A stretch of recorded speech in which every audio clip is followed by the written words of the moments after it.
कृषी मंत्री माणिकराव कोकाटेंनी शेतकऱ्यांसाठी मोठी घोषणा केली आहे। शेतकऱ्यांची फसवणूक करणाऱ्या व्यापाऱ्यांविरोधात आता कठोर कारवाई केली जाणार आहे। येत्या मार्च मध्ये होणाऱ्या अधिवेशनात याबाबतचा नवा कायदा आणणार असल्याचं देखील कृषी मंत्र्यांनी सांगितलंय। तर नव्या कायद्यात शेतकऱ्यांची फसवणूक करणाऱ्या व्यापाऱ्यांवर कठोर कारवाईची तरतूद देखील केली जाणार आहे। तर नाशिकमध्ये व्यापाऱ्यांकडून फसवणूक झालेल्या शेतकऱ्यांची बैठक आज कृषी मंत्र्यांनी घेतली आहे। त्यानंतर कृषी मंत्र्यांनी नवा कायदा आणणार असल्याची घोषणा केली आहे। तर या क्षणाची महत्त्वाची बातमी आपण पाहतोय, शेतकऱ्यांसाठी अतिशय महत्त्वाची बातमी आहे। तर नव्या कायद्यात शेतकऱ्यांची फसवणूक करणाऱ्या व्यापाऱ्यांवर कठोर कारवाईची तरतूद असणार आहे। नाशिकमध्ये व्यापाऱ्यांकडून फसवणूक झालेल्या शेतकऱ्यांची बैठक आज कृषी मंत्र्यांनी घेतली आहे आणि त्यानंतर त्यांनी ही घोषणा केली। तर राज्यामध्ये महायुती सरकार स्थापन झालंय, खाते वाटप झालं, मंत्र्यांनी पदभार स्वीकारला। आता पक्षांच्या नेतृत्वातही बदल होण्याची शक्यता आहे, कारण भाजप आणि काँग्रेसमध्ये प्रदेशाध्यक्ष बदल होणार असल्याची माहिती समोर येते। भाजपचे प्रदेशाध्यक्ष चंद्रशेखर बावनकुळे आता महसूल मंत्री झालेत। भाजपात एक व्यक्ती एक पद असं धोरण आहे, त्यामुळे बावनकुळेंना प्रदेशाध्यक्ष पद सोडावं लागेल। त्याचप्रमाणे राज्यातल्या पराभवानंतर काँग्रेस प्रदेशाध्यक्ष नाना पटोलेंना देखील आपला पदाचा राजीनामा पाठवावा लागला। त्यामुळे काँग्रेसला लवकरच अध्यक्ष मिळण्याची शक्यता व्यक्त केली आहे। काँग्रेसच्या नव्या प्रदेशाध्यक्ष पदासाठी बाळासाहेब थोरात, सतेज पाटील, विजय वडेट्टीवार यांची नावं आता चर्चेत आहेत।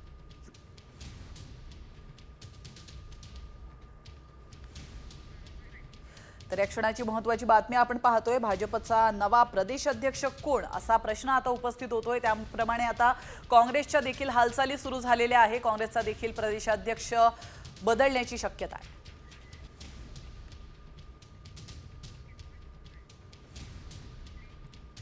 कधीतरी राजकीय दृष्ट्या ज्यावेळेला चर्चा करायला येईल त्यावेळेला तुमच्या मनामध्ये असणाऱ्या अनेक जे प्रश्न असू शकतात आहेतही, त्या सगळ्यांची उत्तर आपल्याला देता येतील।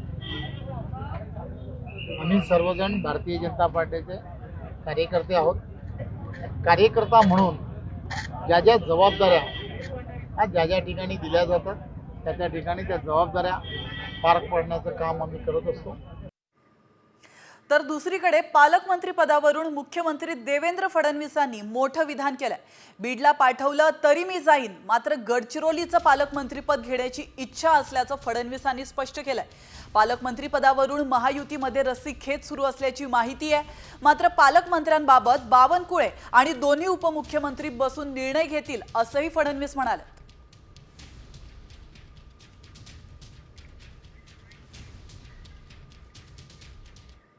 पालकमंत्र्याच्या संदर्भात आमचे अध्यक्ष चंद्रशेखर बावनकुळे हे इतर दोन्ही पक्षांसोबत बसून कुठे कोण पालकमंत्री असेल याचा निर्णय करतील।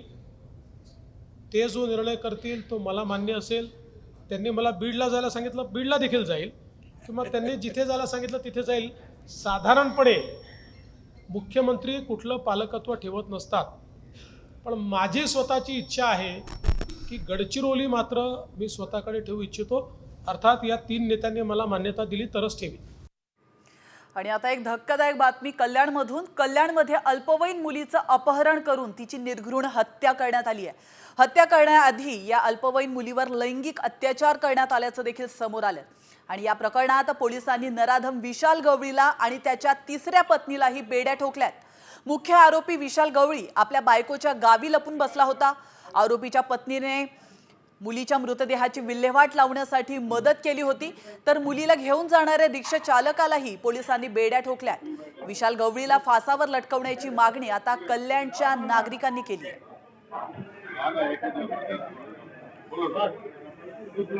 तर आपण पाहतोय कल्याणच्या नराधम विशाल गवळीचं कृत्य समोर आलेलं आहे। विशाल गवळीचं सीसीटीव्ही साम टीव्हीवर आपण पाहतोय।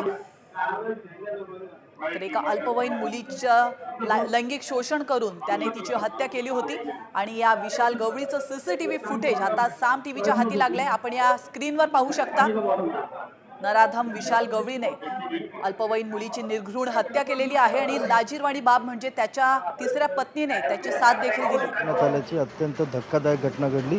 या प्रकरणी कोळशेवाडी पोलिसांनी हा जो नराधम आरोपी आहे विशाल गवळी याच्यासह त्याच्या पत्नीला देखील अटक केली आहे. आपल्यासोबत आता काही शिवसेनेच्या महिला आघाडीच्या कार्यकर्त्या आहेत. या घटनेचा सर्व स्तरातून निषेध नोंदवण्यात येतो. आज सकाळी या घटनेविरोधात नागरिकांचा मूकमोर्चा देखील होता. त्यानंतर आता शिवसेनेच्या महिला पदाधिकारी ज्या आहेत त्या पोलीस ठाण्यात दाखल झाल्या होत्या.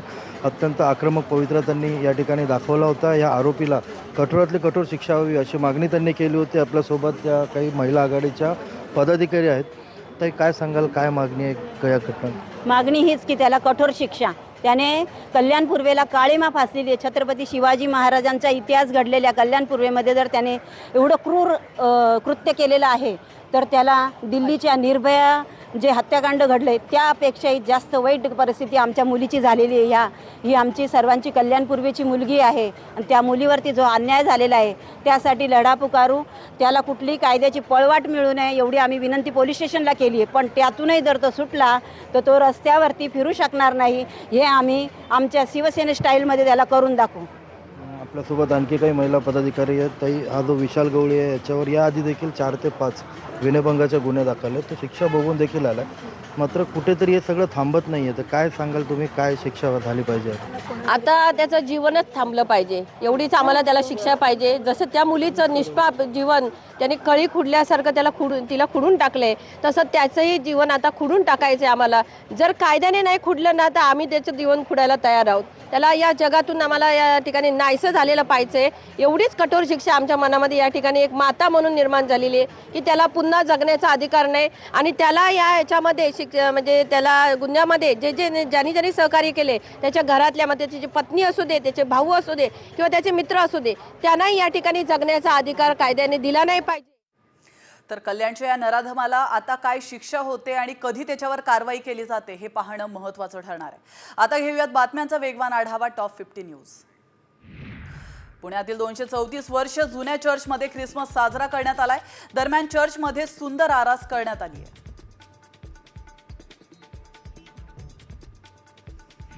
त्र्यंबकेश्वर मंदिरात सलग सुट्ट्यांमुळे भाविकांनी गर्दी केली आहे. दर्शनासाठी 1 ते 1.5 किलोमीटर पर्यंत रांगा लागल्याचं पाहायला मिळालंय. त्यामुळे दर्शनासाठी 4 ते 5 तास लागतात. सरत्या वर्षाला निरोप देण्यासाठी अनेक भाविकांनी आणि पर्यटकांनी देखील पंढरपुरात गर्दी केली आहे. भाविकांच्या गर्दीने विठ्ठल रुक्मिणी मंदिर परिसर हा फुलून गेलाय. विठ्ठल रुक्मिणी दर्शनासाठी भाविकांनी रांगा लावल्याचं पाहायला मिळत आहे. 31 डिसेंबरला संत गजानन महाराज मंदिर रात्रभर खुलं राहणार आहे. देशभरातून शेगावात येणाऱ्या भक्तांच्या वाढत्या संख्येमुळे मंदिर प्रशासनानं हा निर्णय घेतलाय. 31 तारखेला सकाळी 5 पासून 1 जानेवारीच्या रात्री 9 पर्यंत मंदिर समाधी दर्शनासाठी खुलं राहणार.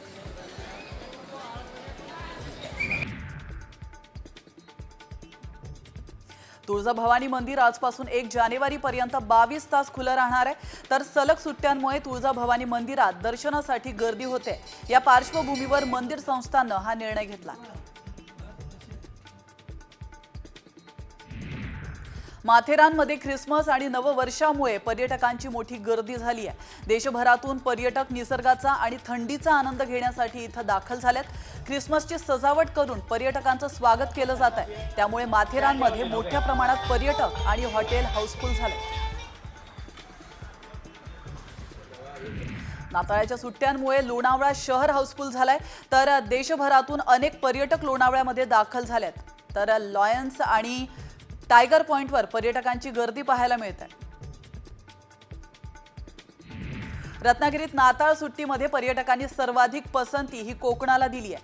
गणपतीपुळ्यामध्ये पर्यटकांची गर्दी वाढली असून परिसर हा फुलून गेलाय. राज्याच्या कानाकोपऱ्यातूनच नव्हे तर देशभरातून पर्यटक गणपतीपुळ्यामध्ये दाखल झालेत.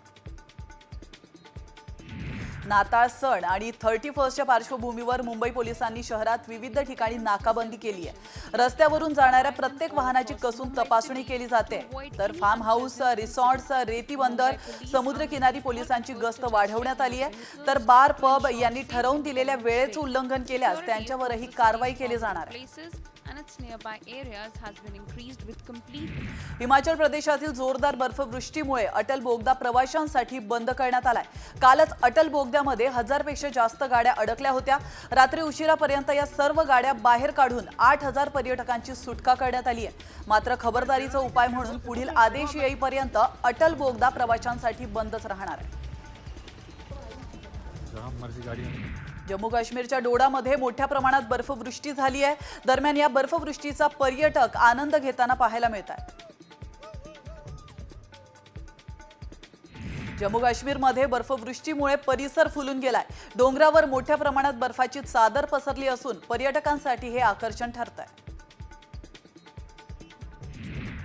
कर्नाटकच्या उडुपीमध्ये टायर फुटल्याने एक तरुण गंभीर जखमी झालाय. 19 वर्षीय अब्दुल राजीद हा स्कूल बसच्या टायरमध्ये हवा भरताना टायर इतक्या जोरात फुटलाय की तो हवेमध्ये फेकला गेलाय. या धक्कादायक घटनेचा सीसीटीव्ही व्हिडिओ सोशल मीडियावर मोठ्या प्रमाणात व्हायरल होतोय.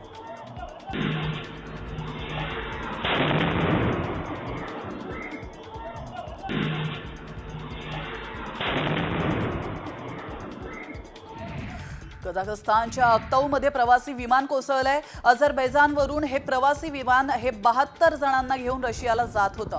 नवीन वर्षानिमित्त सध्या पर्यटक प्रवासाला निघालेत. त्यामुळे या विमान दुर्घटनेत मोठी जीवितहानी होण्याची भीती व्यक्त केली जाते.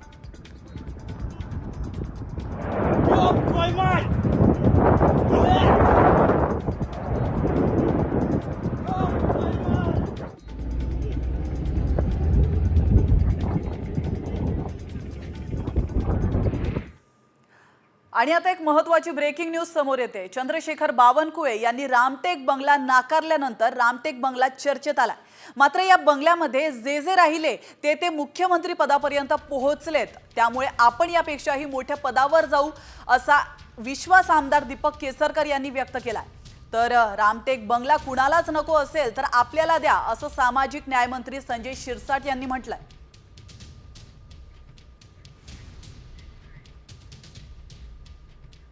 बघा 2-3 वेळा असं झालं की माझ्यापूर्वी रावल तिथं राहिले होते, त्यांचं मंत्रिपद गेलं, एवढं मी समजू शकतो. पण तिथं राहिलेला प्रत्येक मनुष्य हा मुख्यमंत्री महाराष्ट्राचा झालेला आहे. शरद पवार साहेब राहिले, मुख्यमंत्री झाले.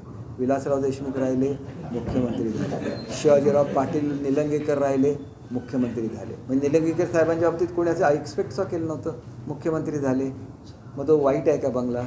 मंत्रिपदापेक्षा मोठ्या पदावर मी जाईन, एवढी त्या बंगल्यामध्ये पवित्रता आहे.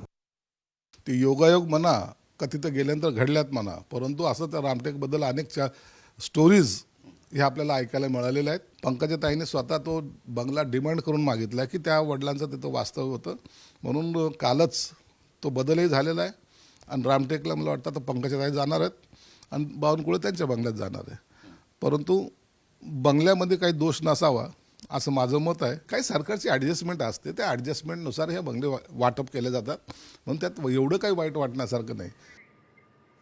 देवेंद्र फडणवीस मुख्यमंत्री झाल्यानंतर आता मंत्रालयातील वॉर रूम पुन्हा ॲक्टिव्ह करण्यात आली आहे. वॉर रूम मधून पायाभूत सुविधांच्या प्रकल्पाचा आढावा घेतला जातोय.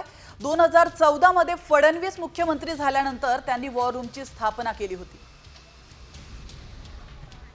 तर थेट वॉर रूम मधून आढावा घेतलाय आमचे प्रतिनिधी सुनील काळे यांनी. पाहूयात.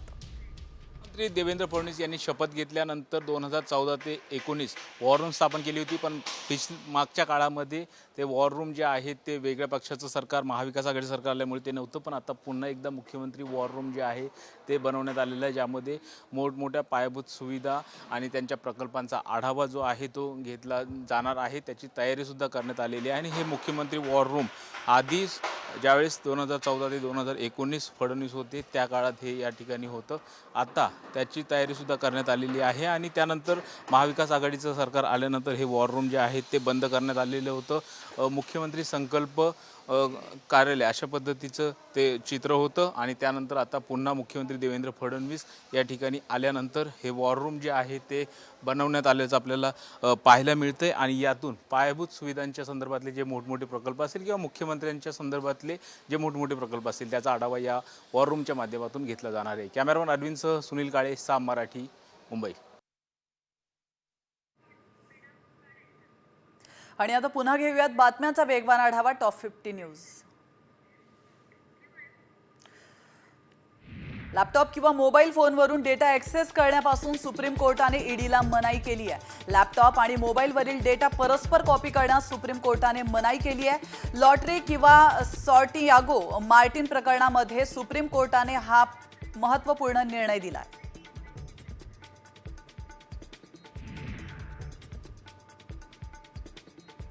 नांदेडमधील बामणी ते पुसद या महामार्गाचं काम रखडलंय. परिणामी रस्त्यावरील धुळीमुळे शेतपिकांचं मोठ्या प्रमाणात नुकसान होत आहे. त्यामुळे तात्काळ या रस्त्याचं काम करावं, संबंधित ठेकेदारावर कारवाई करावी आणि नुकसानीची भरपाई द्यावी, अन्यथा तीव्र आंदोलन करण्याचा इशारा शेतकऱ्यांनी दिला.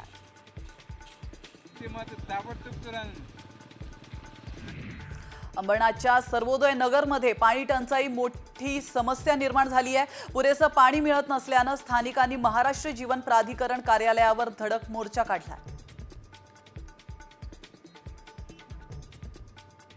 सार्वजनिक ठिकाणी अस्वच्छता करणाऱ्या पुणेकरांवर कारवाई करण्यात आली आहे. महानगरपालिकेने अस्वच्छता करणाऱ्या पुणेकरांकडून 1.5 कोटी रुपये दंड वसूल केला.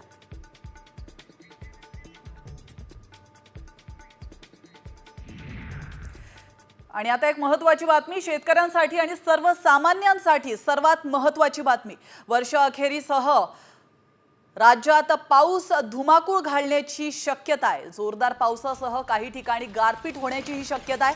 मध्य महाराष्ट्र, मराठवाडा, विदर्भात पुढील 4 दिवस जोरदार पावसाचा अंदाज वर्तवण्यात आलाय. तर राज्यातली थंडी कमी झाली असून येत्या काही दिवसात तापमानात 2 ते 4 अंश सेल्सिअसने वाढ होण्याची शक्यता आहे. पुढील 4 दिवस डिसेंबरला हवामान विभागानं काही जिल्ह्यांना पावसाचा अलर्टही जारी केल्याचं पाहायला मिळतं.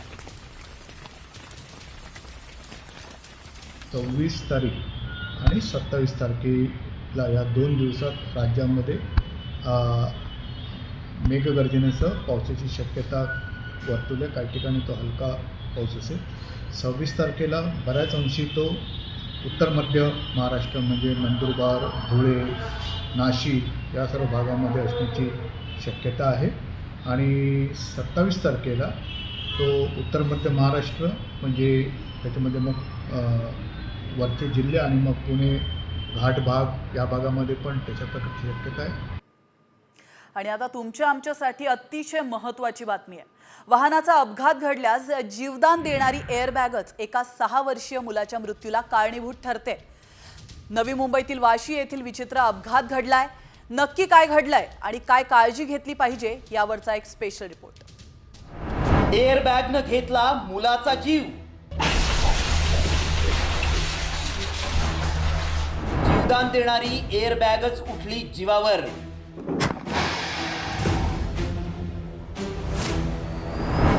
एअरबॅग तोंडावर आपटल्यानं मुलाचा मृत्यू. आपला प्रवास सुरक्षित होण्यासाठी कारमधील एअरबॅग महत्त्वाचा घटक आहे. मात्र जीवदान देणारी हीच एअरबॅग एका चिमुरड्याच्या जीवावर उठली आहे. नवी मुंबईतील एका विचित्र अपघाताची ही घटना आहे. वाशी सेक्टर 15 मध्ये राहणारे मावजी अरेठिया 6 वर्षांचा मुलगा हर्ष आणि 3 पुतळ्यांना घेऊन रात्री फेरफटका मारण्यासाठी गेले होते. वाशीच्या ब्लू डायमंड चौकात त्यांच्या पुढील कार चालकाचं नियंत्रण सुटल्यानं कार दुभाजकाला धडकली. या धडकेत कारच्या मागचं चाक उडून मावजी यांच्या कारच्या बोनेटवर आदळली. मोठा धक्का बसल्यानं मावजी यांच्या कारच्या दोन्ही एअरबॅग उघडल्या गेल्या. त्याचा जोरदार झटका पुढील सीटवर बसलेल्या हर्षला बसला. बेशुद्ध पडलेल्या हर्षला रुग्णालयात घेऊन गेला असता डॉक्टरांनी त्याला मृत घोषित केलं. एअरबॅग उघडताच मानेजवळ झटका बसल्यानं मुलाचा मृत्यू झाल्याचा अंदाज डॉक्टरांनी व्यक्त केलाय. लहान मुलं प्रवास करत असतील तर कारमध्ये चाइल्ड रिस्टार्ड सिस्टम अथवा बेबी कार चेअर बसवून घ्यावी अशी सूचना RTO अधिकाऱ्यांनी केली आहे. Motor vehicle act section 194B नुसार सीट बेल्ट हा 14 वर्षाच्या मुलीच्या खालच्या मुलांनी व सर्वांनी लावणे कंपल्सरी आहे. तसेच 14 वर्षाच्या खालचा जर मुलगा असेल तर तशा प्रकारचा सीट बेल्ट लावावा किंवा चाइल्ड रिस्ट्रेंट सिस्टीम त्यांनी लावावी असं कायद्यामध्ये प्रोव्हिजन दिलेली आहे. लहान मुलांना कारमध्ये पुढे बसवताना काळजी घेणं गरजेचं आहे. तज्ज्ञांनी याबाबत वाहन चालकांना काही सूचना केल्या आहेत. छोटे बच्चों को आगे सीट बेल्ट लगा के भी मत बिठाइए, क्योंकि उनकी हाइट कम होने की वजह से ये तकलीफ हो सकती है. आदमी के हाइट के हिसाब से उसके सामने इम्पैक्ट आता है। बच्चे की हाइट कम होने की वजह से उसका इम्पैक्ट नीचे आया होगा, शायद इसकी वजह से तकलीफ हो। या अपघात प्रकरणी कार चालक विनोद पाचडे याच्या विरोधात बेदरकारपणे गाडी चालवल्याप्रकरणी गुन्हा दाखल करण्यात आलाय। कारमध्ये लहान मुलं असतील तर पालकांनी सतर्क राहणं गरजेचं आहे। तज्ज्ञांनी सांगितलेल्या सूचना तुम्ही पाळल्या तर तुमचा प्रवास आनंदाचा आणि सुरक्षित होईल। ब्युरो रिपोर्ट, साम टीव्ही न्यूज।